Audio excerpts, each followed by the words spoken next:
Hello students, I am Alka Jain. आज मैं आपको साहित्य सागर किताब से प्रेमचंद की कहानी पढ़ाने जा रही हूँ। प्रेमचंद हिंदी के बहुत बड़े कहानीकार हैं, उपन्यासकार हैं। इन्होंने 300 से अधिक कहानियाँ लिखी हैं जो मानसरोवर नामक ग्रंथ में संकलित है। इनका जन्म लमही नामक स्थान पर हुआ था और इन्होंने यथार्थ जीवन पर आधारित कहानियाँ लिखी हैं। इनकी कहानियों में आदर्शवाद और यथार्थवाद के दर्शन होते हैं। जैसे इन्होंने गोदान, गबन, निर्मला आदि उपन्यास लिखे हैं। इनकी आपने कभी कहानी पढ़ी होगी, ईदगाह या कफन। बहुत अच्छी कहानियाँ लिखी। आज इन्हीं की कहानी हम पढ़ने जा रहे हैं। बड़े घर की बेटी। बड़े घर की बेटी में एक कहानी है जिसमें एक लड़की जो बहुत अमीर परिवार से आती है और उसकी शादी उतने अमीर परिवार में नहीं होती है, लेकिन वो बहुत संस्कारी होती है जो झगड़ों को सुलझा लेती है। इसमें इसी बात को दिखाने का लेखक ने प्रयास किया है। तुम्हारे आईसीएसई बोर्ड में या किसी भी बोर्ड में इसके प्रश्नोत्तर पंक्तियां देकर उस पर बेस करके पूछे जाते हैं। यहाँ पे जैसे बता रहे बेनी माधव सिंह के 2 बेटे थे। वो गौरीपुर के जमींदार थे और नंबरदार थे। नंबरदार का मतलब होता है ब्रिटिश शासन में गांव का जो प्रधान होता है या मुखिया होता है, जो कर लेता है, टैक्स लेता है और गांव का रिकॉर्ड रखता है, उसे नंबरदार कहते हैं। इस पहले पैराग्राफ में बताया कि बेनी माधव सिंह के जो दादाजी थे, पितामह थे, वो बहुत धनवान थे और वो गांव में उन्होंने पक्के तालाब, मंदिर वगैरह बनवाए थे। लेकिन अब उसकी मरम्मत मुश्किल थी क्योंकि बेनी माधव सिंह की संपत्ति जो थी अब कानूनी कार्रवाई में चली गई थी, वकीलों को भेंट चली गई थी। अब यहाँ पे उनके बेटे का वर्णन है कि 2 बेटे थे। एक का नाम श्रीकंठ था, ये पढ़ा लिखा था, बीए पास था। दूसरा बेटा लाल बिहारी था जो पढ़ा लिखा नहीं था, जो मोटा था, तो भरा मुखड़ा, चौड़ी छाती, भैंस का 2 सेर ताज़ा दूध सवेरे पी जाता था। अब यहाँ पे इस तरह से प्रश्न आ सकता है इन पंक्तियों पे आधारित कि भैंस का 2 सेर ताज़ा दूध से लेकर इन नेत्रप्रिय गुणों को बीए इन्हीं 2 अक्षरों पे न्यौछावर कर दिया। पूछ सकते हैं कि नेत्रप्रिय गुण कौन से। तो नेत्रप्रिय यानी आंखों को अच्छे लगने वाले गुण कौन से, जो लाल बिहारी के पास थे। यानी लाल बिहारी का शरीर भरा शरीर था, दोहरे बदन का था, सजीला जवान था, भरा हुआ मुखड़ा था, चौड़ी छाती थी। ये नेत्रप्रिय गुण है, यानी ये चीज़ें लोगों को देखने में अच्छी लगती थी। इन नेत्रप्रिय गुणों को बीए इन 2 अक्षरों पे न्यौछावर कर दिया। यानी बीए की पढ़ाई श्रीकंठ ने की थी। श्रीकंठ के पास ये गुण नहीं थे, यानी ये नेत्रप्रिय गुण नहीं थे। श्रीकंठ जो था वो दुबला पतला था, शरीर उसका निर्बल था।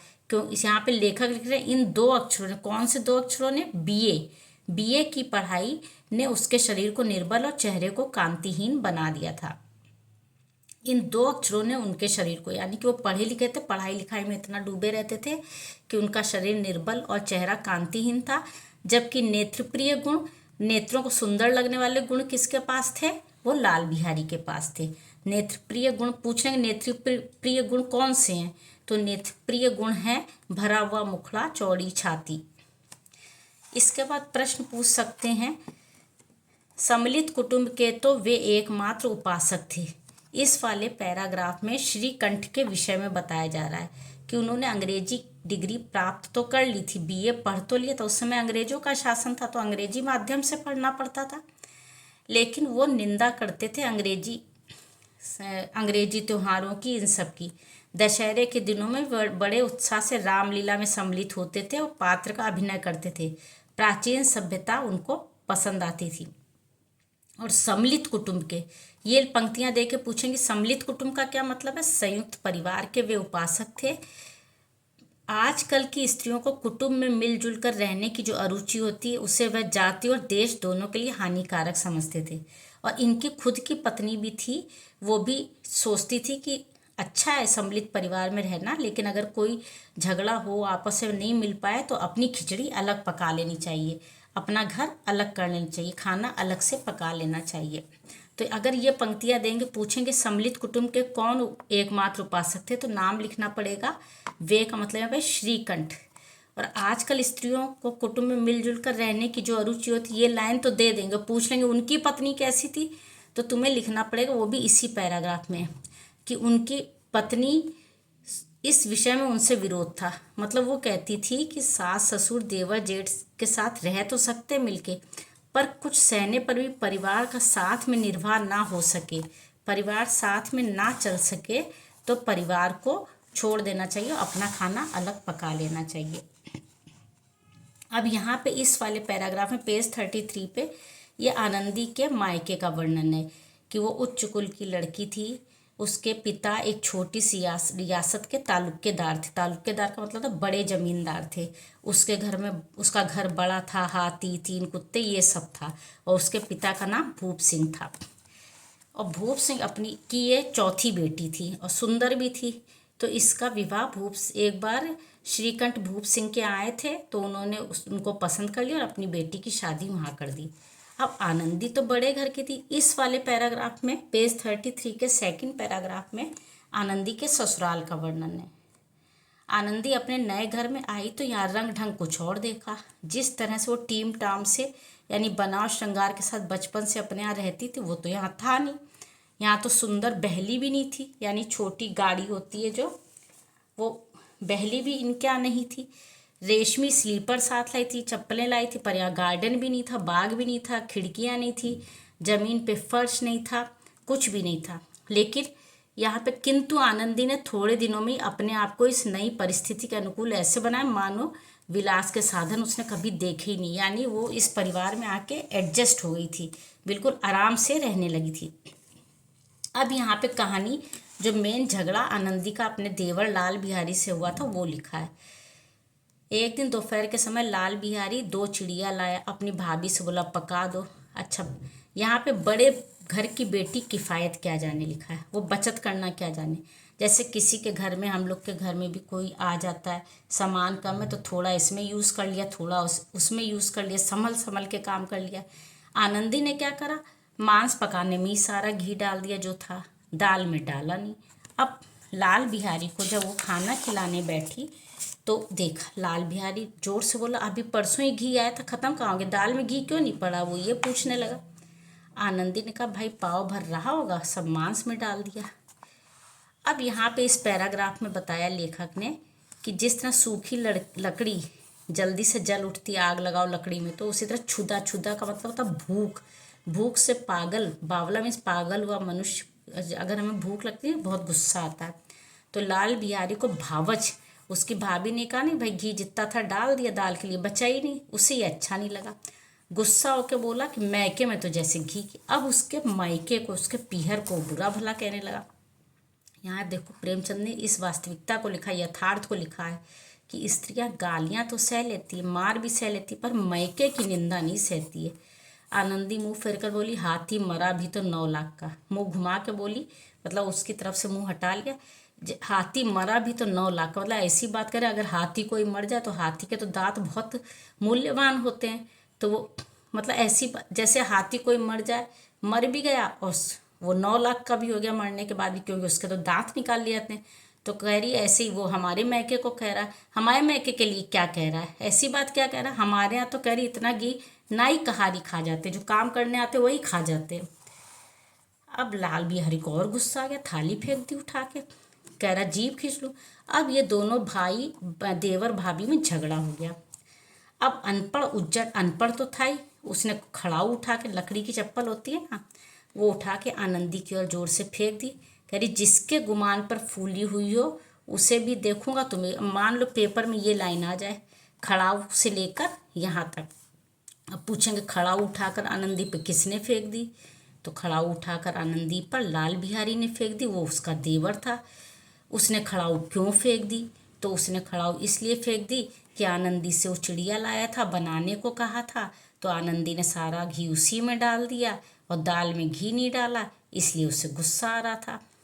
जिसके गुमान पर फूली हुई हो मैं जिसके किसके लिए आया, श्रीकंठ के लिए आया है, क्योंकि वो ऊपर वाली लाइन कहती वे होते तो आज इसका मजा चखा देते, यानी गुस्सा आ रहा था। बोले मेरी पति है नहीं, उसका श्रीकंठ 2 ही दिन आता था हफ्ते में, शनिवार इतवार। तो वो कह रही वो होते तो आज मजा चखा देते। तो कह रही उनके जिसके गुमान पर फूली उन्हें भी देखूंगा और तुम्हें भी। लाल बिहारी को इतना गुस्सा आ रहा है, खाली पेट है तो गुस्सा बहुत आ रहा है। कह रहा जिसके यानी अपने पति के श्रीकंठ के गुमान पर इतनी फूल रही हो उसे भी देखूंगा तुम्हें भी। आनंदी पे जब खड़ाऊ फेंकी तो आनंदी ने हाथ से खड़ाऊ रोक ली। उसका सिर बच गया, उंगलियों पे चोट लग गई और उसने 2 दिन तक वो कोप भवन में रही, गुस्से में खाना नहीं खाया। अब ये लाइन अगर आ गई, 2 दिन तक आनंदी कोप भवन में रही, ना कुछ खाया ना कुछ पिया, बस श्रीकंठ की बाट देखती रही। तो अब पूछेंगे आनंदी कौन थी, तो लिखोगे आनंदी श्रीकांत कंठ की पत्नी थी। वो कोप भवन में क्यों रही, क्योंकि उसका लाल बिहारी से झगड़ा हो गया। अब खाली लाल बिहारी से झगड़ा हो गया नहीं लिखना है, पूरी बात लिखनी पड़ेगी कि लाल बिहारी से झगड़ा हो गया। लाल बिहारी चिड़िया लाया था, बनाने को कहा था, तो उसने मांस पकाने में घी डाल दिया, दाल में नहीं डाला, और उसके मैके को उल्टा सीधा कहा, इसलिए उसका गुस्सा हो गया। श्रीकंठ कौन था, बाट का मतलब इंतजार, वह श्रीकंठ का इंतजार क्यों कर रही थी। श्रीकंठ आनंदी का पति था जो बाहर काम करता था और शनिवार को शाम को घर आता था, तो वो उसी का इंतजार कर रही थी, वो आए तो वो लाल बिहारी की शिकायत करे। इस तरह से क्वेश्चन आंसर पूछे जाते हैं। फिर यहाँ पे जब श्रीकंठ आया, अच्छा ये क्या होता है गांव में या जॉइंट फैमिली में, श्रीकंठ आया तो पहले वो बीवी से तो मिलेगा नहीं, अपनी पत्नी से, पहले सब घर वालों से मिल रहा है, गांव के लोग आके बैठ गए, चौपाल लगी वहाँ बातें कर रहा है। बाद में जब सब बातें हो गई तो एकांत में लाल बिहारी ने अपने भाई से कहा, जब पंचायत उठ के चली गई, कि भाभी को समझा दीजिए, मुंह संभाल के बात करें नहीं तो अनर्थ हो जाएगा। अब वो अपनी भाभी की शिकायत कर रहा पर बात नहीं बता रहा है। बेनी माधव सिंह ने भी श्रीकंठ से कह दिया कि हाँ बहू बेटियों का अच्छा नहीं स्वभाव, ऐसा कि मर्दों के मुंह लगे। तो लाल बिहारी बोला वे बड़े घर की बेटी है तो हम भी कोई कुर्मी खा नहीं। श्रीकंठ ने पूछा बात क्या हुई, कोई बात तो बताओ। तो लाल बिहारी ने कहा कुछ भी नहीं, अपने आप ही उलझ पड़ी, मैके के सामने हमें कुछ नहीं समझती। लाल बिहारी भी कोई बात नहीं बता रहा, बेनी माधव सिंह भी नहीं बता रहे। श्रीकंठ अपनी पत्नी के पास आ गए। तो आते ही वो पत्नी भाई अच्छे घर की तो थी, बोली कि आप सही तो है, चित्त तो प्रसन्न है। श्रीकंठ बोले बहुत प्रसन्न, पर तुमने घर में क्या उपद्रव मचा रखा है। श्रीकंठ अच्छा था, उससे झगड़ा अगड़ा पसंद नहीं आ रहा था। आनंदी की त्योरियां चढ़ गई, यानी बहुत गुस्सा आने लगा। झुंझलाहट के मारे बदन में ज्वाला सी दहक उठी। अब यहाँ पे ये लाइन अगर पेपर में दे दें, पूछेंगे आनंद की त्योरियां क्यों चढ़ गई, ये पंक्तियाँ क्यों आई, तो तुम लोग को यहाँ लिखना होगा कि जब श्रीकंठ अपने काम से शनिवार की शाम को आए थे, फिर पिताजी से बात की, पिताजी और लाल बिहारी ने कहा कि आनंदी को संभाल लो, वो ऐसे बड़ मुंह चढ़, मर्दों के मुंह लग रही है, इस तरह की बातें। तो श्रीकंठ को सुन के वो अपनी पत्नी से पूछा कि बात क्या हुई है। तब आनंदी को गुस्सा आने लगा। जब श्रीकंठ पूछता कि घर में हुआ क्या है, उपद्रव क्यों मचा है, क्योंकि ना तो श्रीकंठ को लाल बिहारी ने बताया ना बेनी माधव सिंह ने बताया, बस ये कह रहे हैं कि तुम्हारी पत्नी मर्दों के मुंह लग रही है और मैके के सामने कुछ नहीं समझती है। तो इसलिए उस आनंदी को गुस्सा आ गया। बोले कि जिसने तुमसे ये सब कहा है उसे पाऊँ तो मुंह झुलस दूँ, मैं उसका मुंह झुलस दूंगी। श्रीकंठ बोला बात तो कहो। अब यहाँ पे इस पैराग्राफ में पूरी बात सही से आनंदी बता दी, पूरी सच सच पूरी बात बता देती है। अब श्रीकंठ क्योंकि एक अच्छा व्यक्ति था, उसकी आंखें लाल हो गई, उससे गुस्सा आ गया। बोला यहाँ तक हो गया उस छोकरे का सास, ये छोकरा कौन है, लाल बिहारी। आनंदी, अब इस यहाँ पे देखो प्रेमचंद ने लिखा आनंदी स्त्रियों के स्वभाव अनुसार रोने लगी क्योंकि आंसू उनकी पलकों पे रहते हैं। यहाँ पे प्रेमचंद ने बताया कि जो महिलाएं होती हैं उनको बहुत जल्दी, लड़कियों को रोना बहुत जल्दी आता है, आंसू उनकी पलकों पे रहते हैं। और श्रीकांत धैर्यवान थे, कभी कभी क्रोध आता था, परंतु पुरुषों की क्रोध अग्नि, स्त्री अगर कोई रोती किसी की पत्नी तो पुरुषों को बहुत गुस्सा आता है कि किसने मेरी पत्नी को के साथ गलत किया। रात भर करवट बदलते रहे, इसके बाद वो बोल दिया अपने पिताजी से आकर कि अब इस घर में मैं नहीं रहूँगा, सीधे अलग होने की बात करने लगे।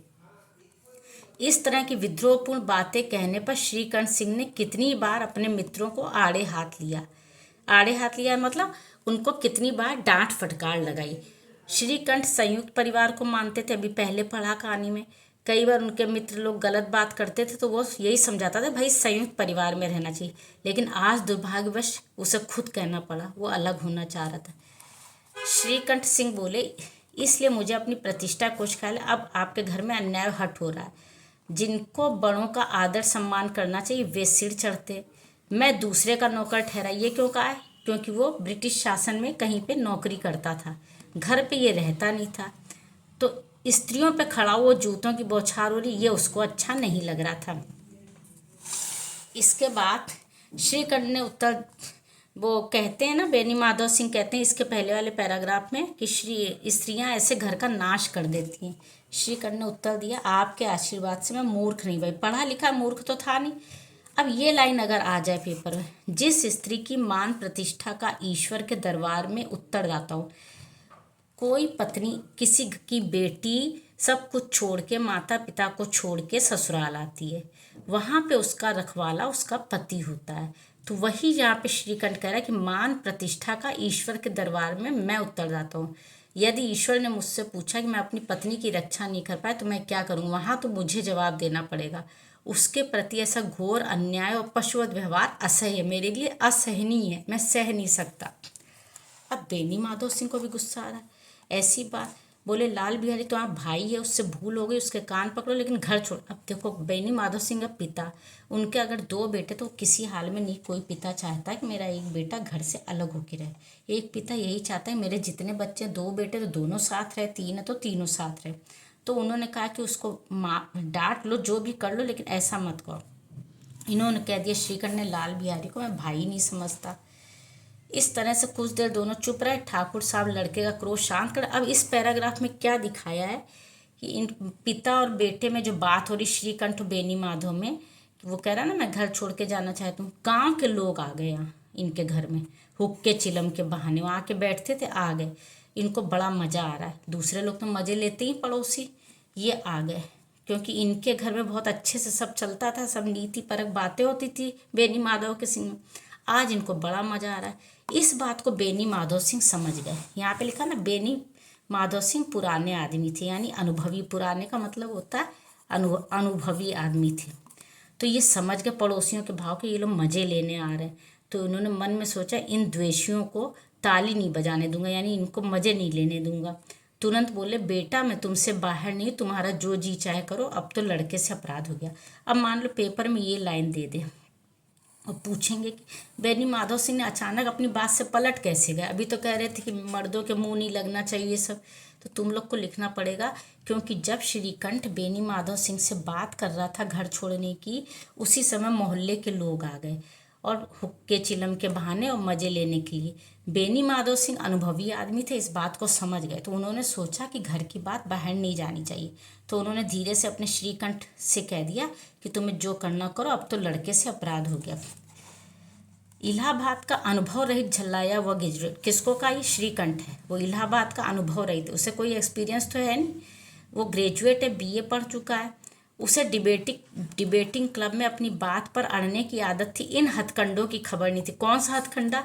यही कि पहले उसके पिताजी उसकी पत्नी के लिए कह रहे थे मर्दों से नहीं उलझना चाहिए, और छोटा भाई है उसको डांट लो लेकिन ऐसा मत करो, और तुरंत पलट गए कि मैं तुमसे बाहर नहीं, तुम्हारा जो जी चाहे करो, अब तो लड़के से अपराध हो गया। ऐसा क्यों कहा? ये हथकंडा उन्होंने इसलिए अपनाया, ये बात पलट के इसलिए कही कि जिससे कि मोहल्ले से बाहर, घर से बाहर बात ना जा पाए, मोहल्ले वालों को ना पता लगे। बाप ने जिस मतलब से बात पलटी थी वह उसकी समझ में नहीं है। क्यों नहीं समझ आई? ये यहाँ लिखा, क्योंकि वह अनुभव रहित झल्लाया वह ग्रेजुएट था। उससे दुनियादारी का नहीं था। वो केवल डिबेटिंग क्लब जो होता था उसमें अड़ता था, डिबेट कर लेता था, पर ये सब चोचले वो नहीं जानता था। इसके बाद बेनी माधव सिंह ने पुचकारा, बेटा बुद्धिमान लोग मूर्खों की बात पर ध्यान नहीं देते, वह बेसमझ है, उससे भूल गई, बड़े होकर क्षमा। अब बेनी माधव सिंह बार बार उसे कह रहे छोटे बेटे को क्षमा करने को, क्योंकि जो बेनी माधव सिंह है वो किसी हाल में नहीं चाहते कि श्रीकंठ अलग होके जाए। अब श्रीकंठ कहता है या तो मैं रह लूँगा यहाँ पे, या उसको रख लो, लाल बिहारी को, एक ही रहेगा। कह रहे आपको यदि वह अधिक प्यारा तो मुझे विदा कीजिए, मैं अपना भार संभाल लूँगा, और नहीं तो उसे। अब ये सब बातें लाल बिहारी सुन रहा है। लाल बिहारी भी पढ़ा लिखा नहीं था, पर वो जितना अपने बड़े भाई का सम्मान करता था पिता से ज़्यादा करता था। उसके उसके भाई उसके कहीं से आते थे जब भी, तो उसके कुछ ना कुछ लाते थे। और कभी अखाड़े में पछाड़ दिया तो 5 रुपए के पैसे लुटाए। बड़े भाई श्रीकंठ लाल बिहारी को बहुत चाहते थे।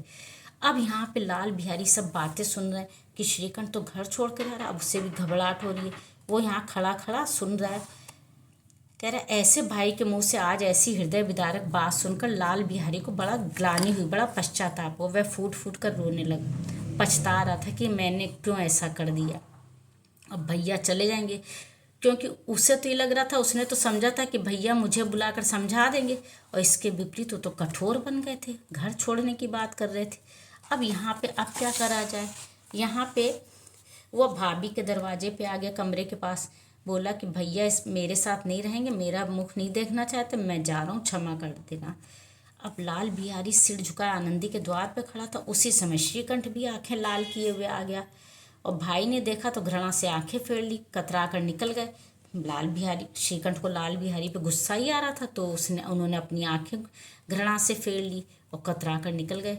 आनंदी ने लाल बिहारी की शिकायत की थी, लेकिन अब आनंदी भी पछता रही थी।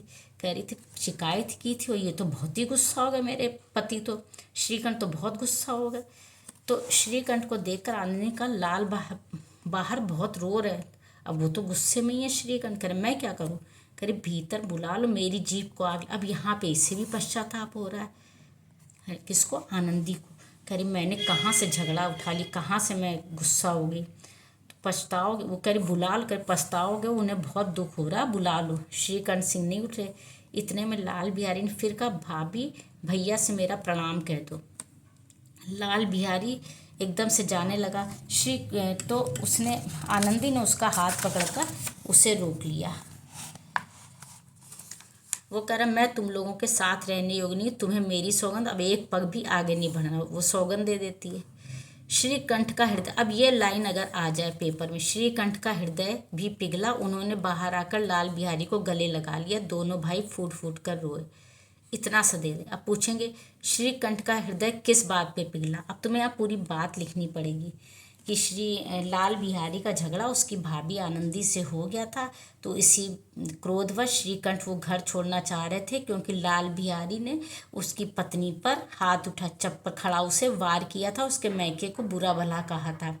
लेकिन बाद में श्रीकंठ जब छोड़ के जाने लगा, तब लाल बिहारी को बहुत ग्लानि हुई, बहुत पश्चाताप हुआ। उसने अपनी भाभी से माफ़ी मांगी। तब उसकी भाभी ने भी कहा कि इसको माफ़ कर दो। अब यहाँ पे पूछते श्रीकंठ सिंह का हृदय किसके कहने पर पिघला, ये प्रश्न भी आया था। तो आनंदी के कहने पर पिघला।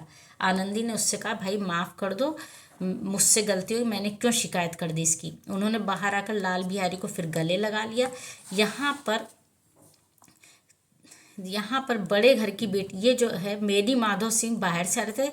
दोनों भाइयों गले मिलते देखकर उन्हें आनंद आया और बोल उठे, बड़े घर की बेटियां ऐसी ही होती हैं। यानी यहाँ पर आनंदी के लिए उन्होंने कहा कि उसके संस्कार इतने अच्छे थे, अच्छे घर से आई थी, इसलिए उसने बिगड़ता हुआ काम बना लिया। गांव में जिसने भी ये बात सुनी, सबने कहा बड़े घर की बेटियां ऐसी होती है। इसमें पंक्तियों के आधार पर ही तुम्हारे प्रश्न उत्तर आएंगे। तो पंक्तियों के आधार पर पढ़ना, और कुछ और पूछना हो तो कमेंट बॉक्स में लिख देना। Thank you.